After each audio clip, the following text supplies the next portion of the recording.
দর্শক, দক্ষিণ আফ্রিকার পোর্ট এলিজাবেথের প্রিন্সটন শহর থেকে আপনাদের স্বাগত জানাচ্ছি আমি ফারুক আসলাম।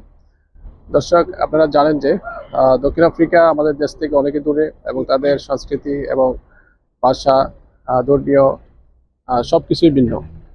আহ, এই ধর্মীয় এবং সাংস্কৃতিক বর্ণ ভিন্নতার কারণ কারণ থাকার পরও আমাদের বাংলাদেশিরা এ পর্যন্ত এসে পৌঁছেছেন।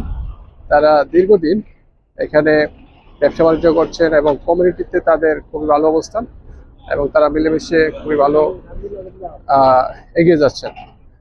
তাদের এবং পরবর্তী প্রজন্ম তাদের পরবর্তী প্রজন্ম এখানে বড় হচ্ছে, কেউ ইউনিভার্সিটিতে পড়ছে, কেউ খেলাধুলা করছে, বলার মতো অনেক কিছুই করছেন এখানে বাংলাদেশিরা। দর্শক, এখানে এই যে স্থানীয় যে কমিউনিটি, তারা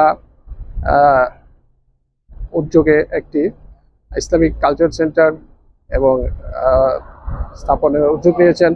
এবং আপনারা দেখছেন যে আমাদের পিছনে যে বিল্ডিংটি গড়ে উঠছে, অলরেডি স্ট্রাকচার দাঁড়িয়ে গেছে। কিছুদিন আর সম্ভবত মাসখানেকের মধ্যে তারা এটা পূর্ণ করবেন।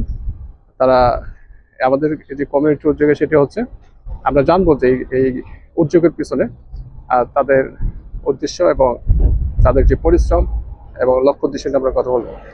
আপনার নাম কি? আসসালামু আলাইকুম, শাহাবুদ্দিন সাজু। স্যার নেম চলে এখানে এসকে, আর কি এসকে বলে অনেকে চিনে। আলহামদুলিল্লাহ। আর সর্বপ্রথম আমি ধন্যবাদ জানাবো আমাদের সেলিম ভাই, আমাদের বাংলাদেশ কমিউনিটির যারা আছেন, প্লাস আর টিভির আপনি যে হোস্ট করতেছেন, আর এর জন্য আপনাকে ধন্যবাদ যে এরকম একটা সুযোগ করে দেওয়ার জন্য, ব্রডকাস্টের জন্য। আমাদের অ্যাপ্রোক্সিমেটলি যে শহরটা আমরা থাকি নাম হচ্ছে পোর্ট এলিজাবেথ, যদিও নতুন নাম খাবিতা, সরকারি অ্যানাউন্সমেন্ট। তো এই শহরটায় আমরা আছি অ্যাপ্রোক্সিমেটলি, এই শহরটার উপরে মোর দেন 5000 বাঙালি, অনেক ফ্যামিলিও আছে, অনেক বাচ্চাও আছে। তো উদ্যোগটা এই কারণে নেওয়া হয়েছে যে প্রতিটা শহর, আমরা বাংলাদেশের বাইরে যারাই আছে, প্রতিটা দেশেই প্রতিটা গোষ্ঠীর এক একটা কালচারাল একটা থাকে, সাংস্কৃতিক থাকে। সেই হিসেবে আমাদেরও একটা উদ্যোগ নেওয়া।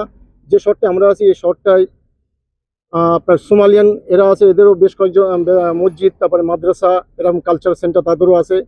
আর এখান থেকে আমরা অনুপ্রাণিত হয়েছি, যেহেতু আমাদের নির্দিষ্ট কোনো একটা অবস্থান ছিল না বসার জন্য, কি বাচ্চাদের শিক্ষা দেওয়ার জন্য নির্দিষ্ট একটা জায়গা যেখানে আমরা আমাদের বাচ্চাদেরকে রাখবো, আমাদের নিজস্ব ইমাম থাকবে, মানে আমাদের কালচারের ইমাম, যদিও সব ইমাম সমান, তারপর ওই দিকটা নিয়ে আমাদের মূলত এই অবকাঠামোর আমরা ভিত্তি স্থাপন, আমাদের এটা নিয়ে মানে আলোচনা, এটা নিয়ে এই উদ্যোগ নিয়ে আমাদের আগানো আর কি। আলহামদুলিল্লাহ ওইভাবে আমরা মোটামুটি কলেকটিভ ভাবে কি দায়িত্ব পালন করছেন? মূলত আমি সাউথে আজকে আমার প্রায় 23 বছর আমার মানে বাস সাউথ আফ্রিকা। এর মধ্যে আমার সরকারিভাবে আমি নিজেকে এখানে প্রতিষ্ঠিত করতে পারছি, যেমন NSBRC যেটা ন্যাশনাল বিল্ডিং রেগুলেশন, তাদের রেজিস্টারভুক্ত হতে পারছি আমি। প্লাস আমি এখানকার লাইসেন্স প্লাম্বার, যেটাও পড়ালেখা করার মাধ্যমে ডিপ্লোমা করতে হয়, সেটাও করছি আমি।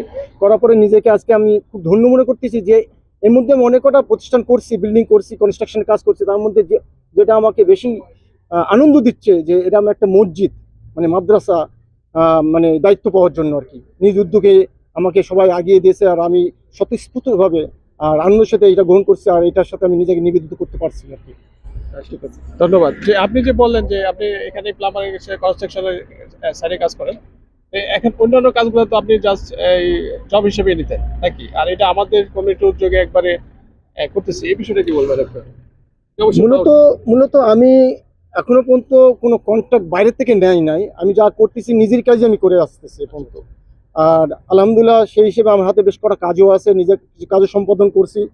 আর যেহেতু এটা হচ্ছে আমাদের কালচারাল, এটা এখানে ব্যক্তিগত না, এটা সমষ্টিগত, তো সেই হিসেবে তারা আমাকে দায়িত্ব দিয়েছে, আর আমি এটা কন্টিনিউ করতেছি। আলহামদুলিল্লাহ মানুষের চিনছে, জানতেছে। আর বিশেষ করে বাঙালিদের একটা অবস্থান আছে এখন পোর্ট এলিজাবেথে, না তারা সাউথ আফ্রিকাতে, সেই হিসেবে তারাও অনেক বিল্ডিং করতেছে, দোকানপাট করতেছে, বাসা করতেছে। ওকে, থ্যাংক ইউ। নাম? আসসালামু আলাইকুম, আমার নাম সেলিম মোহাম্মদ। সবাই দাদা সেলিম হিসেবে জানে পড়ে যাবে। তো এই আমাকে আজকে আপনি কথা বলতে দেওয়ার জন্য ধন্যবাদ আপনাকে। যে আমাদের আজকে কথা হচ্ছে মসজিদ নিয়ে, যে আমরা আসলে অনেক দিন থেকে আমি আজকে অলমোস্ট 27 বছর এই শহরে আছি। যখন আমি আসছি তখন আমি আর আমার খালাতো ভাই ইলিয়াস আসছিলাম, তখন মাত্র 5 জন, হাতে করে 5 জন বাঙালি ছিল। এখন আমার বিশ্বাস 5 থেকে 6 হাজারের নিচে হবে না। পাঁচটা এই শহরে বাস করে বাঙালি, শুধু বাঙালি। তো সেই সূত্রে আসলে সোমালিয়ানদের মসজিদ আছে, পাকিস্তানিদের মসজিদ আছে, সবার মসজিদ আছে, কিন্তু আমাদের একটা বসার জায়গার জন্য আমাদেরকে যে সবচেয়ে আগে অনুপ্রাণিত করে সে হলো উনি কলকাতার একজন মাওলানা আতাউল্লাহ ভাই, যে উনি আমাদেরকে বলে যে আপনাদের তো একটা বসার জায়গা করা দরকার।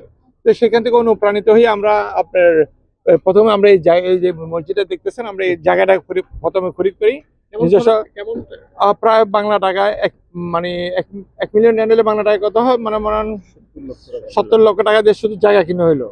জায়গা কেনার পরে এখন আমরা সবাই মিলে যখন সিদ্ধান্ত নিলাম যে না, প্রথমে আমরা জায়গাটাকে ঘরটাকে ভাঙ্গা, মানে একটা মানে আগের যে ঘর ছিল ওটাকে ভেঙে আমরা প্রথমে একটা মানে নামাজ পড়ার মধ্যে একটা ইবাদতখানার মতো করছি। পরে আমরা আবার আস্তে আস্তে টাকা মানে জোগাড় করে সবাই, এটা শুধু সম্পূর্ণ বাংলাদেশের অর্থায়নে, সব বাংলাদেশের সহযোগিতা, বাংলাদেশের টাকায়। পরে আমরা যখন টাকা একটা অ্যামাউন্ট দান করলাম, তখন আমরা এবার পুরো পুরানো যে পুরো ঘরটা এক্সট্রা ছিল ওটা ভাঙ্গা আমরা দোতলা মসজিদ প্লাস মাদ্রাসা করার জন্য অনুপ্রাণিত। এখন আমরা এটা কাজ করে যাচ্ছি ইনশাআল্লাহ। তো শীঘ্রই আমাদের মনে হয় এটা কাজ কমপ্লিট হয়ে যাবে।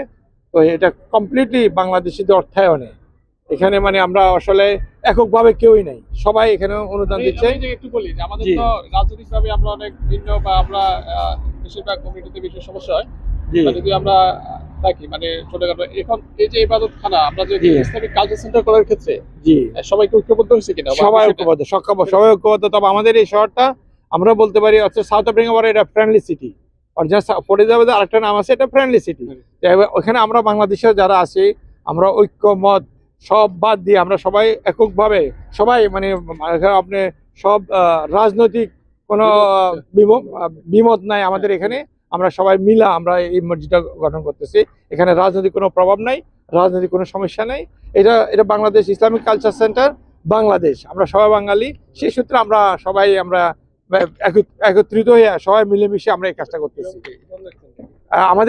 আমাদের প্রথম যখন আমরা যখন ইবাদতখানা করি, আমরা কি ইমাম অলরেডি জি আমাদের প্রথম যখন আমরা ইবাদতখানা করি তখন ওনা 6 মাস আগে আমরা জোহানেসবার্গে ছিল। উনি আমার মনে হয় উনি হাফেজ না, যে হাফেজ আলিম, ওনাকে আমরা জোহানেসবার্গ থেকে নিয়ে আসি। উনি আমাদের এখানে দীর্ঘ 6 মাস থেকে উনি নামাজ পড়াইছেন। পড়ার পরে যখন আমরা মসজিদ ভাঙার সিদ্ধান্ত নিই, তখন উনি কোথায় যাবে, তো উনি আমাদেরকে মসজিদের যে কাজ চলতেছে ওটা রক্ষণাবেক্ষণের জন্য, দেখাশোনার জন্য ওনাকে আমরা রেখে দিছি। যখন উনি মসজিদ কমপ্লিট হবে, হয়তো উনি যদি থাকে বা আমরা ওনাকে রাখি, তা উনি ইমাম হিসেবে কন্টিনিউ করবে, সবসময় আমাদের সাথে থাকবে। ধন্যবাদ। ধন্যবাদ সবাই।